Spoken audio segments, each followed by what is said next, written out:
पिछले 48 घंटों में इसराइल ने 2 मुस्लिम कंट्रीज की खुद मुख्तारी पे अटैक किया, उनकी एयर स्पेस की खिलाफ वर्जी की। एक अटैक लेबनान के कैपिटल बैरूत में किया गया, जबकि दूसरा हमला ईरान के कैपिटल तेहरान में किया गया, जिसमें हमास के टॉप लीडर इस्माइल हानिया को शहीद किया गया। 2 बड़े अटैक्स के बाद एक दफा फिर से मिडल ईस्ट में जंगी सूरत-ए-हाल पैदा हो चुकी है। तेहरान में हमास लीडर इस्माइल हानिया की असैसिनेशन के बाद सुप्रीम सिक्योरिटी काउंसिल का इजलास बुलाया गया, जिसमें ईरान के supreme leader Ayatollah Ali Khamenei ने इसराइल पर डायरेक्ट अटैक का हुक्म दिया और कुम की एक मस्जिद में सुर्ख परचम भी लहराया गया, जो कि रिवेंज की अलामत होता है। सुप्रीम लीडर अली खामेनी की तरफ से कहा गया कि ईरानी सरजमीन पर शहीद होने वाले मेहमान के लिए इंसाफ तलाश करना हम अपने ऊपर फर्ज समझते हैं। तो ईरान की तरफ से बहुत ही सख्त रद्द अमल आया है हानिया की असैसिनेशन का, और इस्माइल हानिया की असैसिनेशन के बाद मिडल ईस्ट में एक दफ़ा फिर से हालात बहुत ज़्यादा ख़राब हो चुके हैं। अब ईरान और मिडल ईस्ट में उसकी प्रॉक्सीज डायरेक्ट अटैक करेंगे इसराइल पे, जिससे मिडल ईस्ट में एक बड़ी जंग छिड़ने का खदशा है। इस्माइल हानिया को 31 जुलाई को तेहरान में असैसिनेट किया गया। आज ईरान में उनकी नमाज जनाजा अदा की गई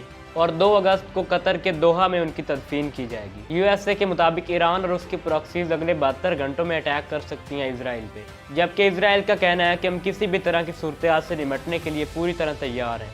इसके साथ साथ यूएसए के डिफेंस मिनिस्टर लॉयड ऑस्टिन ने कहा है कि अगर इसराइल पर अटैक किया गया तो यूएसए इसराइल का दिफा करेगा।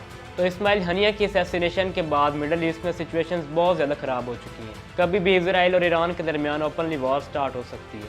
हिजबुल्लाह, हमास, हूथी रेबल्स और ईरान मिल के हमला करेंगे इसराइल पे। तो गाज़ा से शुरू होने वाली ये वॉर पूरे मिडल ईस्ट में फैल चुकी है हानिया की असैसिनेशन के बाद। लास्ट टाइम भी ईरान ने इसराइल पर डायरेक्ट अटैक किया था दमिश्क में ईरानियन कॉन्सुलेट पे हमले के जवाब में। तो इस दफ़ा भी ईरान बदला लेगा, जिसका ऐलान भी कर दिया गया है अली खामेनी की तरफ से, क्योंकि ईरान की सरजमीन पे इस्माइल हानिया को असैसिनेट किया गया। तो ये ईरान की खुद मुख्तारी पे सवाल है, ईरान की सिक्योरिटी पे एक सवाल है कि वहाँ के कैपिटल तेहरान में कोई मुल्क हमला करता है। तो अब अगले 72 हॉर्स में ईरान अटैक कर सकता है इसराइल पे।